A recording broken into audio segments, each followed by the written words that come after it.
A very good morning to you. You're watching RT International with me, Nikki Aaron. Now, our top story this hour: laser-armed drones, space-based sensors and ground-based detectors. Donald Trump is pushing for an ambitious expansion of America's missile defense capabilities after the Pentagon published a review outlining the threats facing the country. Ilya Petrenko takes a closer look. Regardless of attempts by world's strongest men to dodge questions about a new global arms race, well, we may have to come to terms with reality in some kind of form. It's definitely begun. It is not enough to merely keep pace with our adversaries. We must outpace them at every single turn.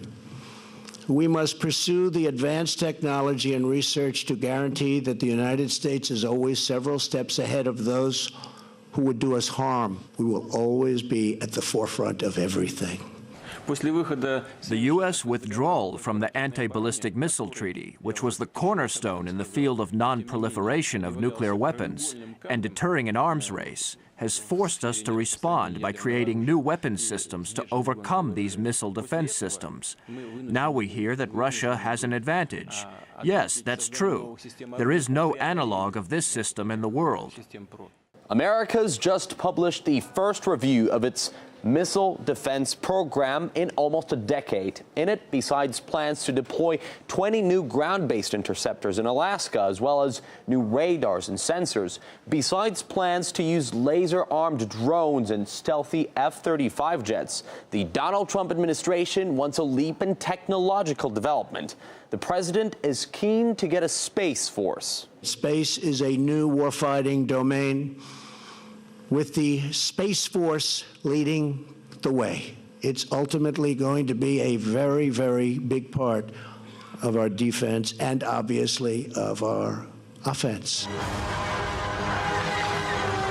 The U.S. president is talking about, okay, maybe not Star Wars, but militarizing space for sure. The ultimate goal is to be able to take down enemy missiles even before they leave the airspace of what the president calls rogue countries. We will ensure that enemy missiles find no sanctuary on Earth or in the skies above. It won't happen, regardless of the missile type or geographic origins of the attack. Mr. Trump did call out North Korea and Iran, but in the program review, you'll also find Russia and China. However, when it comes to the whole Space Force idea, a great deal of the technology is yet to be developed. So the president wanted to make sure the cash goes that way in his speech. But if you thought all of this wasn't about the nearest future... We think the best approach is a network of satellites in low orbit. We're getting started on that this year. Among the threats Donald Trump pointed out specifically were hypersonic missiles. A system capable of launching such weapons called Avangard was successfully tested by Russia at the end of December.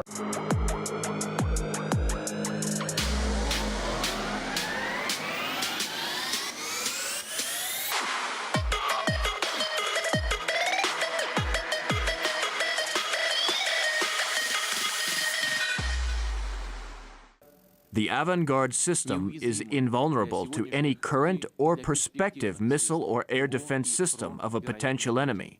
This is a big victory for our country. According to the Russian side, the reason they're ramping up their R&D in strategic defenses is America's overblown military budget and everything it's being spent on. Parity means global security. Former U.S. Congressman Ron Paul told us the move is not just about geopolitics. Well, I think the biggest issue here is somebody's going to make a lot of money on it. It reminds me of Star Wars a few years back that never really developed, but people got excited about it. And, I'm all for having defensive weapons if necessary, but quite frankly, I can't quite see the danger that they're talking about, that we have to now go much further into debt on something that may take many, many years, and there's questions on how well it would work. But we're already running a trillion debt every year, and this can't be paid for other than borrowing money. And I just don't see the danger that they're claiming. But there's a lot of support for it, especially the people who get to build this. This is a boondoggle for a lot of people. So I think the military-industrial complex is very, very powerful, very, very influential, and every congressman in the states here has some type of military operation. That is, they build weapons. So there's an interest in this, and the lobbying is very heavy, and frequently it goes along further than most people would guess that it should.